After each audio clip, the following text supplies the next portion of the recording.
Ito na nga daw ata ang pinaka-low IQ play in the NBA ngayong season na ito. Pero bago natin pag-usapan yan ay eto muna ngang si Bronny James at ang kanyang magandang mga sinabi. Well, sa muling paglalaro ni Bronny ng maraming minuto para nga sa LA Lakers ay very solid naman ang kanyang tinala. Very solid performance against the San Antonio Spurs, kung saan may mga highlight plays nga rin siyang ginawa. And well, natuwa naman ang maraming fans, Lakers fans, kahit talo sila sa Spurs, pero mas natuwa nga sila sa sinabi ni Bronny James sa post-game interview after this game. And well, tinanong kasi si Bronny kung ano ba daw ang gusto niyang maitulong dito sa team ng Lakers, ang kanyang maiambag. And well, etong naging sagot dyan ni Bronny. Pakinggan natin. Yeah, I'd say defensively. I mean, that's my, role that I want to excel at, especially on this team. We have a lot of guys, Luka, LeBron, and AR, so those guys can go get buckets and whenever we need them. But, they need guys like myself, Vando, Jake, guys that can, defend and, definitely get more satisfaction out of that. And well, ayon nga sa kanya, ang gusto niya nga daw talagang maitulong dito sa team ng Lakers moving forward ay defensively. Meron na nga daw silang mga players that can get buckets whenever they want. Ito nga daw si Luka, si Austin Reeves, pati na rin itong si LeBron James, ang kanyang ama. At talagang inakailangan nga daw ng Lakers team na gumawa sa opensa itong tatlong player na ito.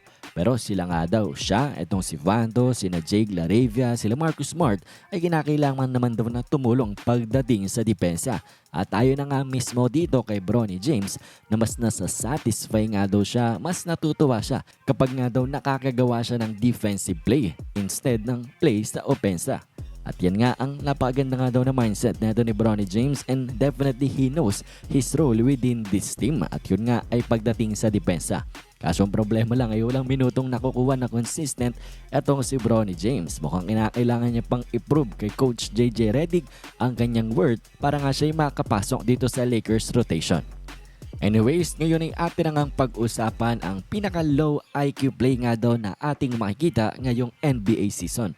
At yan ay naganap nga sa laban ng Clippers pati na rin netong ang Rockets. At ang mga players nga na involved dyan ay walang iba kung hindi itong si Chris Dunn pati na rin ang third year player ng Clippers na si Jordan Miller.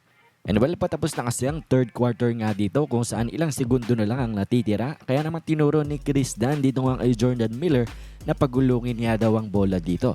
And well, nakinig naman itong si Jordan Miller at kanyang ginawa yan at mahinang bounce lang ang kanyang ginawa. At yan, may kita natin ang bola na traveling nga dito papunta nga on the other side of the court.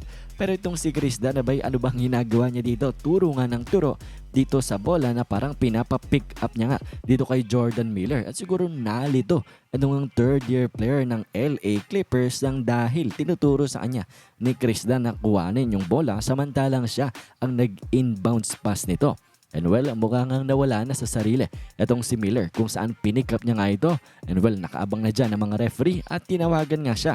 At ang nakakagulat bakang bagay na ito ay itong si Jordan Miller ay nagulat dito nga sa tawag ng referee. Akala mo nga daw wala siyang ginawang mali. At talagang nga namang very low IQ play ang kanyang ginawa na talagang tinroll nga siya ng maraming fans sa comment section. Nagulat nga sila na bakit seryoso pa siyang nagre-reklamo sa referee na akala mo nga daw ay tama yung kanyang ang ginawa. Yung iba sinasabi for sure candidate nga daw ito sa shot in a full.